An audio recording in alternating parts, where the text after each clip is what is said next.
वडे आलेले आहेत, ज्याची चटणी, उरणचा माकडा वडापाव. चला ट्राय करूया. विघ्नेश, आज काय नाश्ता करशील? मी काय बोलतो, आपण आपल्या जुन्या कॉलेजच्या जुन्या आठवणी ताज्या करूया. महागडा वडापाव खाऊया. चल, उरणचा माकडा वडापाव. चला ट्राय करूया. आता मी आणि विघ्नेश आलोय उरण पेन्शन पार्क जवळ. हा बघा राजांचा वडापाव स्टॉल. तर आपल्यासोबत आहे राजन दादा. 35 वर्ष झाली धंद्याला. 90 पासून चालू केला वडापाव आणि 80 पैशाला विकत होतो वडापाव. आणि आता सध्या काय प्राइस आहे? आता सध्या 8 रुपये वडापाव. हा उरणमध्ये एवढा स्वस्त वडापाव तुम्हाला उरणमध्ये बिलकुल भेटणार नाही. आता आम्ही जवळपास 2018 पासून इथं येतोय खायला आणि वडापाव एकदम फुल भारी. आता आपण टेस्ट करूया. टेस्ट मस्त आहे. 8 वडे द्या आणि 4 पाव द्या. काही ते बघा, बघू शकता वडे आलेले आहेत. 8 वडे आणि 4 पाव. आणि हे बघा स्पेशल म्हणजे याची चटणी. चटणीमध्ये चुरा असते. 2 वडे घेतलेत, प्रॉपर राहतात. वडा बघू शकतो आतमध्ये मस्त उचल, एकदम गरमागरम. आणि हा वडा गरमच खायला मस्त. आणि बघा याच्यामध्ये अशी चटणीमध्ये बुडवायचं असं. आणि ही जी चटणी आहे ना, पूर्ण खजराची आणि इमलीची पूर्ण मिक्स आहे. आणि टेस्ट एकदम भारी, आंबट आंबट.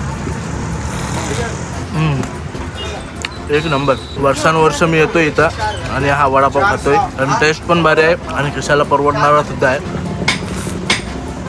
आता विघ्नेश, तू ट्राय कर. मला आता माझे कॉलेजचे दिवस जुने दिवस आठवले एकदम. डायरेक्ट फ्लॅशबॅकमध्ये गेलो. चला आता आम्ही वडापाव मी खातोय आणि त्याच्यानंतर फ्लॅश बॅक गेलाय ना, तर कॉलेज दाखवायला नाही ते मी आता त्याला. मगाशी काही एवढी गर्दी नव्हती, पण आता गर्दी बघू शकता तुम्ही. विघ्नेश, बिल किती आला?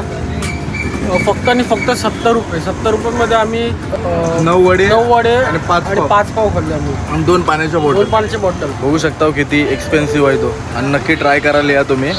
आणि बाकी काय, मजा करा. जर तुम्हाला इथे यायचं असेल तर उरण कोर्टाच्याच साईडला, पेन्शन पार्कच्या साईडलाच आहे. हे बघा इथं. आणि समोर कोर्ट आणि पाठीमागे आपला वडापाव. तर नक्की या आणि ट्राय करा. आपला मराठी माणूस, हक्काचा माणूस आणि एकदम बेस्ट वडापाव. चला आता कॉलेजच्या आठवणी ताज्या केल्या, तर आता एक कॉलेज बघून येतोय, राऊंड मारून येतोय. जायचं ना भाई? चल ना भाई, जाऊ.